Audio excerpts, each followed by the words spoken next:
ঈশ্বর লতা পাতাকে দাঁড়িয়ে থাকার শক্তি দেননি। ঈশ্বর এই শক্তি দিয়েছেন বৃক্ষকে। এই লতা পাতা বৃক্ষের সাহায্যে দাঁড়িয়ে থাকে, তাতেই বিকশিত হয়। এবার এই লতা পাতা দুই ধরনের হয়।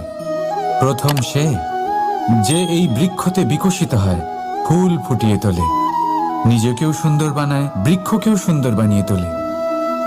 দ্বিতীয় সে যে বৃক্ষকে পুরোপুরি শুকিয়ে দেয়, তার প্রাণ শক্তি তার থেকে কেড়ে নেয়, আর শেষে নিজেও ধ্বংস হয়ে যায়।